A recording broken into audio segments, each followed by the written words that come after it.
I've been married to my husband for over a decade, and all of a sudden he's deciding to ghost me, completely ditch me, and the reason is this. I can't have kids anymore, and now it's such a big deal. Well, there's one little secret he didn't add to that. I am an absolute wreck. Countless consultations, too many tests to count, 4 rounds of IVF, months of crying myself to sleep, and now the only source of happiness in my life is gone. As the news I can't have children anymore wasn't enough, now I've lost a man I love because he wants a son and can't see himself settling down with a woman who can't give birth. Before I met my husband, I was actually single for about 7 years. I never had a high school sweetheart or really anything like that.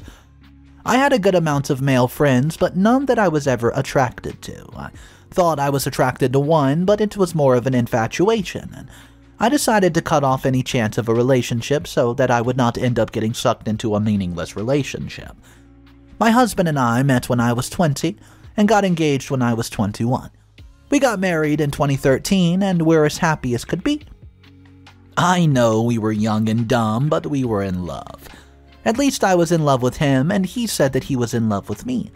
He treated me well, with respect, and there were never any issues with him doing stuff like saying awful things, or alcohol, or staying out all night while I was at home. Nothing like that. He never hit me or anything. My family and friends liked him and supported our relationship.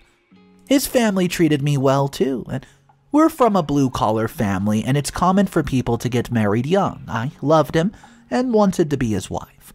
He was from a city in the same state as my hometown, but it was a few hours away. After we got married, I moved to his hometown, and I found a job as a waitress because that's what I did in my hometown.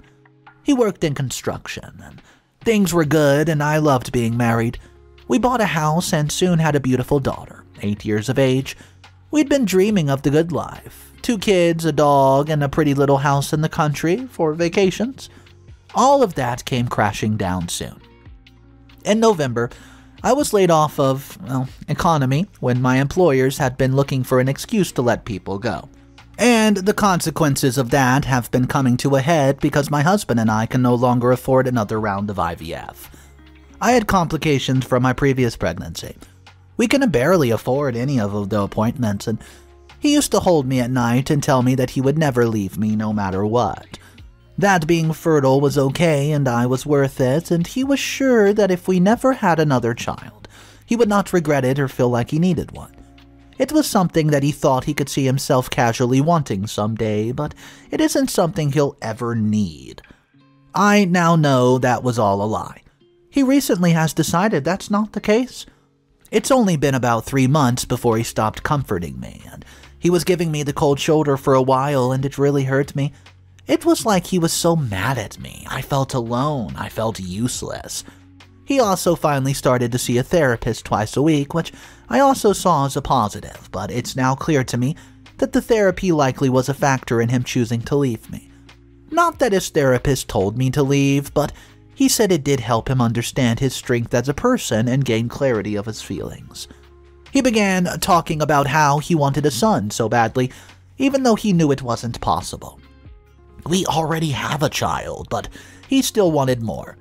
He never bonded with our daughter, really, and he believes his whole life will change when he has another baby. I thought the idea of adoption was good. I was happy that although I have a kid of my own, I have the opportunity to help a child in need and help a kid get out of the system. I thought since he was looking forward to spending the evening with him, how wrong was I? He had just arrived from work, and I greeted him with a smile and came towards him with the expectation of a hug, and he walked right past me. When I turned around and asked him what's wrong, he looked at me somberly and told me to sit down. As I sat, I could feel my heart sinking into my chest, although I didn't know why. He placed a couple of pieces of paper on the table, slid them towards me and buried his head into his hands and let out what sounded like a quiet sob. I looked down, shaking, and saw that he was serving me divorce papers. Everything after that was just a blur. I have memories of him telling me that he loved me and he was so sorry, but that he's been miserable, and if I was unable to give him a son, he could not stay with me. He told me that he was the monster and that he could not shake his biological imperatives anymore. And while he wants to be able to make it work, despite all the love that he had for me and still has for me, and all the hard work that I've done, he says that he is one of those people who simply is not wired to move on from this. The miscarriages. He came to the realization that despite the love, it's best to end it now so we have a chance of finding happiness elsewhere. I, of course, have spent the next 5 days begging and pleading with him, and telling him that he is all I want for happiness, but it's simply not enough for him. He doesn't want to be one of those guys who's forever doomed to have moments of happiness, only for sadness and resentment to be constant in his mind. I could use words like heartbroken, shattered, distraught. The list goes on, but they simply don't convey the horrible sense of fear, anxiety, sadness that I felt. I was crying all day and night, and sleep comes from an extreme exhaustion from crying so much, and then it's only about an hour or so at the time before I wake up alone in a pit of fear and crippling nightmares. So, he agreed to pay $500 in child support every month. Finding no other way, I spoke to a lawyer and he agreed to take me on as a client.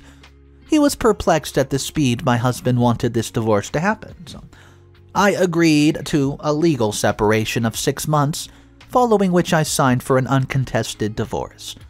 My husband hurriedly packed his stuff and left all the furniture here. Told me that I could have the money and was just gone. He apparently was staying with a friend about a few miles away. After 10 years of being together, after moving to another state from my friends and family, after having a daughter, I gave up so much for him and have done so much for him, and now he just abandons us? His sister and best friend came over the next day to pack up his remaining stuff, and I just laid in my bed and cried the entire time. He's rented an apartment on the other side of town and has agreed to pay for our home for the next 4 months, until I can find another job and we can sell the house. I decided that even though I was furious as to how he handled it, I could understand his wants to leave. If I cannot provide a son that him and is truly what he wants, then he needs to leave. Still, I called him to have another conversation. He stated I'm an amazing wife and person, but that he doesn't want to live his life in regret. I'm dumbfounded that he would choose a non-existent person over the woman he's been in a relationship with for the last 10 years. I feel so disposable.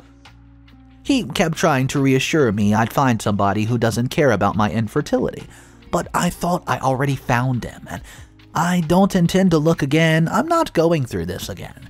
I committed to him, I chose him, I went through all the relationship things with him, and I can't do this again. He was my best of friend. And I have to somehow teach myself to fall out of love, all because he changed his mind? Also, at 32, I feel like there's no hope of finding someone else I love so much. I'm devastated.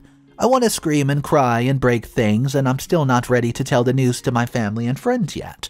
I haven't had the courage to tell any of them, because I'm already subtly shamed by a few of them for being infertile. How could he do this to me?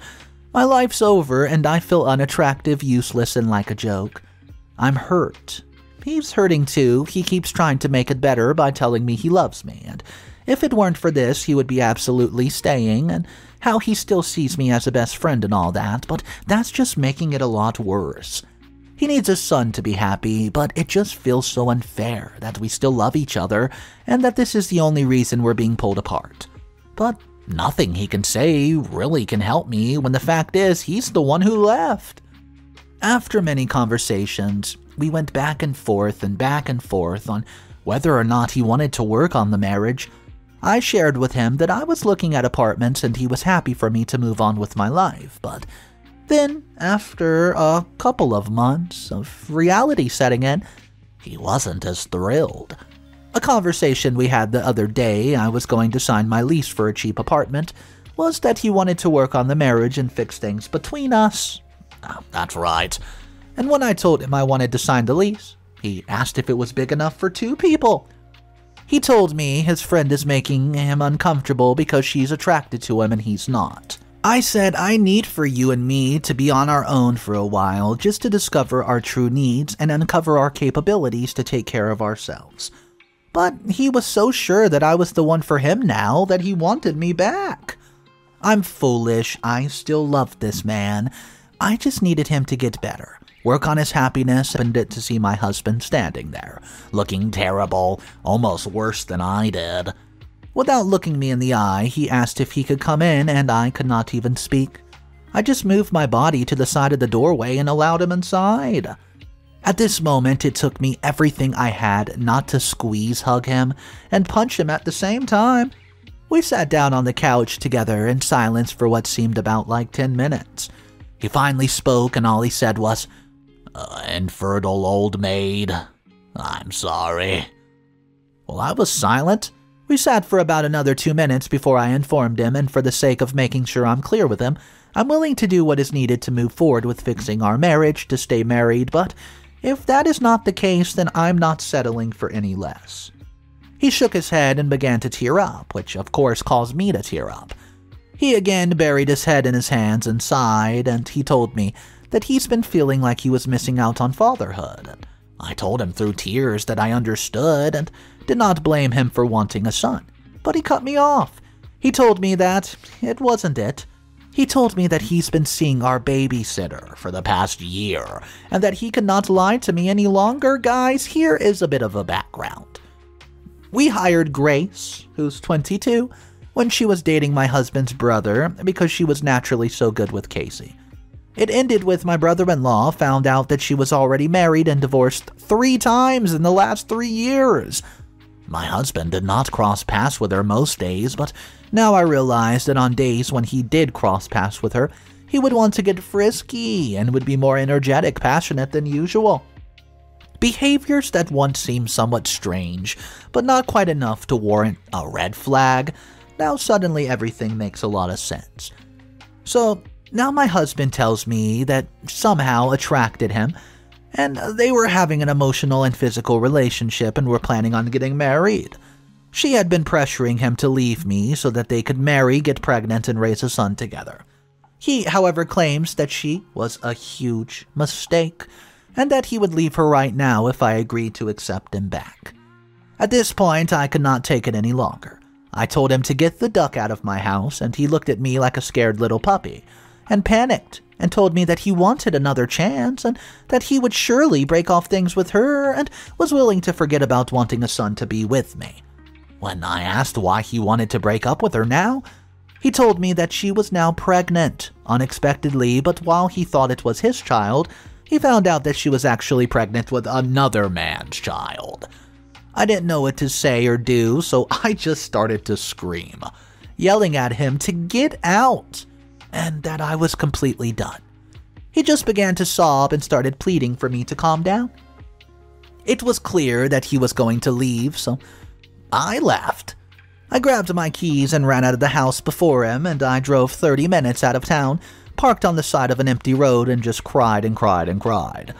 Driving back into town, I looked at my phone and saw that my husband had called over 20 times and texted me things like how he was sorry and she's nothing, blah, blah, blah.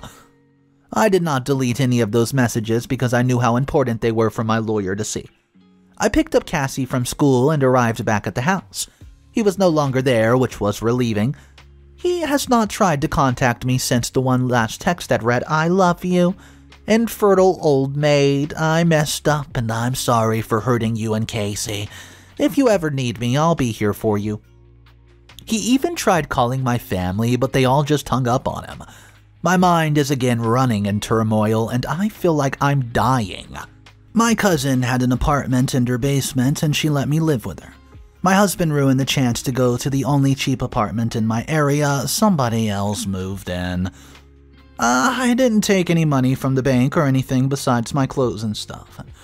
I don't know the extent to which he needed to have a son, nor do I get it. There are things in this marriage that aren't exactly how I envisioned my life either. I'm unable to answer Casey when she asked, "Where's Daddy?" Sometimes I feel this was my fault. If I had just been a stay-at-home wife, we would not need to hire a nanny. He never would have had an affair with her. Is this my punishment for wanting to be just more than a mom and a wife? Is this the punishment for me going back to work instead of being a mother? I can't shake this feeling that I invited doom into my own house. I don't even know why I'm posting this. There's no advice I'm seeking. The way I'm feeling right now, to be honest, I'd rather be dead. I know that's not the way to think and Cassie needs me, but the fear and sadness is so darn crippling. People who I trust have said that this will pass and things will get better, but I just don't see it right now. I gave up everything for nothing, and I now have to find a new job and a new apartment so that I won't be a burden to my cousin. And navigate how to tell Casey and my family, try to function in interview conversations, and do all this without the love of my life there beside me. Update number 1. First off, I'd like to get a few things off my chest about the messages I've received about my situation. Thank you so much for those who supported me and were kind and sympathetic to all this. I got many kind messages of encouragement and strange love. Your words have kept me going for 3 months, and that being said, I got a plethora of DMs from many people telling me that I deserved everything that happened to me because I am an unforgiving person. I don't think I'm a bad person for not wanting to forget my husband's affair and play the happy wife just because his primary motive was simply wanting a son. You guys are giving my sister and me some great laughs. Okay, now on to the update. The day after my post, my lawyer and I met up to discuss what I expected out of the divorce. I also spoke to a therapist, and she told me that the best course of action at this point was to take some time to myself and not contact my husband. I let him talk to Cassie whenever he wants though, and I also found a job and started paying my cousin some money to help because she took me in. Over the past few days, I've been thinking about his leaving and the entirety of the situation. I was in a calmer state of mind by Friday, although everything was still numb. I could not stop replaying in my mind him sliding the papers towards me and then telling me that he loved me but could not be with me. It still isn't real. After finding out that he and I will never be back together, my husband has now decided to stay with Grace. When I asked why he still did not leave her, his answer was he believed that he had destroyed our marriage and I would never forgive him, so he was keeping what he had. He admits, and I quote, "I don't know how you'll ever forgive me because if the shoe was on the other foot, I would not be able to forgive you." Also, it seems Grace has also gotten rid of the baby so that she can have, try to save their affair relationship. I still think about him every day as strongly as I did on our wedding day, and I think about him all the time. I think about the day that we met, our first anniversary when he proposed, our wedding, and us being married. I just feel empty when I come home and he isn't there. My family says I'm strong for leaving and now living on my own and taking care of Casey, but I feel weak. I've probably cried every day since I found out that he cheated on me. Update number 2. Casey and I have been in hometown for a week now. Back in my old stomping grounds, it's been so wonderful to be back with family after missing them for oh so long. They've been doting on Casey, especially my mother and father, who even though are divorced remain very amicable for the sake of my sisters and me. Mama had a whole room set up with toys and blankets for little Casey, and I've also been loving the wine and cheese. And gossiping with my sister, of course. It's been very good to let loose after all of the stress lately. And I've gotten to ride my family horse and show him to Casey finally. I spend my time trying out new things and spending time with my family a lot. I no longer feel this agony and guilt over my marriage. I'm still healing and it's a long ways to go. I started dressing cute. Not for men, no, but for me. I started to feel like my old self again, and Casey's happy as I am. Somebody suggested that I meet up with some old friends and go out just to let loose, and guys, that's exactly what I did last night. I had a great night meeting up with some old friends. We went out into the city and had some great food, and went dancing. There's this one guy from our group who used to be very flirty with me back in the day. Anyways, one thing led to another, and we ended up going back to his place. It was good, actually, and he listened to what I wanted, and we were both very pleased at the end. I'm currently dating him. Yes, it's very new. I have not introduced him to Casey yet, but he knows I'm a single mom and is aware of my situation. He told me that he is somebody who wants a simple and peaceful marriage and does not mind about, not having his own children. One of the main reasons why I avoided dating is because I'm afraid of having my heart broken. But now I'm slowly overcoming that irrational fear. Even if this relationship does not work out, I wouldn't mind it.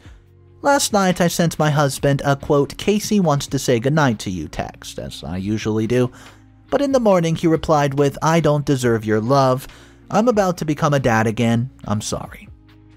I later called him to ask what he meant by that, and he told me that after, getting rid of the baby, Grace is now pregnant with his child. She plans to keep it, and he wants to cut ties with me and Casey to care for the kid. I talked about the divorce, but he declined, saying he wasn't ready. I think he doesn't want to divorce because he'll be ordered to pay about $500 of child support. He's not ready to actually support his daughter, and it's basically what he's telling me. He said that this so he could make sure that I knew that not only were we over, but also that he was not Casey's dad anymore. I regained my composure and sense of reality and called my lawyer and left him a very long message about what just happened. Today, my lawyer got back to me and told me to come in first thing on Tuesday morning and work on the divorce process. I'm taking the necessary steps to protect my interest and ensure a stable future for Casey and myself. Update number 3. The final divorce decree on our 10-year marriage was signed by a judge yesterday. My ex was ordered to pay $1,000 for child support. I was awarded a faulty divorce because there was proof that he cheated, and the court also ordered her a house and the car I used to get sold as part of the divorce. After the sale of our debts had to be paid off, and then the remaining profit gets divided. I got more of the profit because he cheated. Not a lot more, but some, and I also got a bit more because he got to keep our other vehicle, a truck. Our bank accounts were closed and the money was divided between us as well. So, when the divorce became final on what would have been the 12th anniversary of the day we met, I cried so hard I got sick. He swore in court it was only one time, but that was enough to break my heart. I was still not over him or the cheating, but after the verdict, my ex approached me and said that he might try to get the city's top attorney and, quote, "make me pay," which I just laughed off. He pointed out that he had voluntarily revealed his affair instead of me finding out it myself, and that I was a demon that caused every bit of unhappiness in his life. I'm not without my flaws, but I'm certainly no demon. He called me all kind of B words and even told me he hoped I ended up homeless, living in a ditch. I didn't even stick around to see him argue with his attorney because I just wanted to get the heck out of there. I've not seen him since I left him except in court. I've not talked to him at all. I only went back to his hometown for court and did not want to talk to him or anyone for the otherwise. I only saw him in court and I have not set foot in the house since I've left. Just after the divorce, I finally moved out of my cousin's place and into my own apartment. I love my cousin so much for taking me in, and I will owe her forever. My parents, sister, brother, and other family were also so good to me and supportive. I first used the money I got from the house and car sale in the bank account to pay my lawyer. The rest I'm planning to use them to enroll Casey in a good school, and she's nervous about a new school though. My boyfriend is talking about moving in with me. Yeah, things have been going pretty good. Update number 4. Hey guys, so it's been years since I last updated with requesting of this update. Grace is doing great and she gets new friends at school now, and we're now living together with my fiance. Yep, got engaged to him, and my ex is married to Grace. I ran into my ex's brother recently, and I could not help but laugh when I learned my ex and Grace tried to get pregnant for a couple years, and ended up going to a fertility clinic to find out his sperm had low mobility. Grace ended up saying that she had always wanted a child on her own. Apparently, her dream in life has always been to become a mother. If the treatments don't work, and if he doesn't want to try something else like adoption, she'll have to leave him. Give him the classic line, "I need a child," bullcrap, which is all too perfect because that's what he told me. His brother called him now and talked to him casually, and my ex said he wanted to apologize to me because apparently after all this happened, He realized how screwed up he was for doing what he did, and I was present for the call, but my ex was unaware. He's also super salty about it all, saying he was, quote, screwed, duped, and lied to, and that, quote, women aren't worth the paper they're written on, whatever that means. Every bone in my body wants to scream at him, and the pain he feels is a fraction of what he caused me. I just stayed silent, but the temptation was there. Welcome to the heartbreak, you lying idiot. May you find it miserable as a place that I did. So, a few days back, me and my lawyer received an email from Grace, well, with details of at least 2 accounts with close to $1 million in balance that he hidden from me, and, well, it was a bit of evidence of the affair as well. When we discussed it with her, she said that my ex in a fight with her told her he never intended to marry her and that if he ever remarries, he would marry somebody with, quote, good values, not somebody who would sleep with a married man. She had the ultimate revenge on him by sending evidence of their affair to his superiors and his hidden bank accounts to me.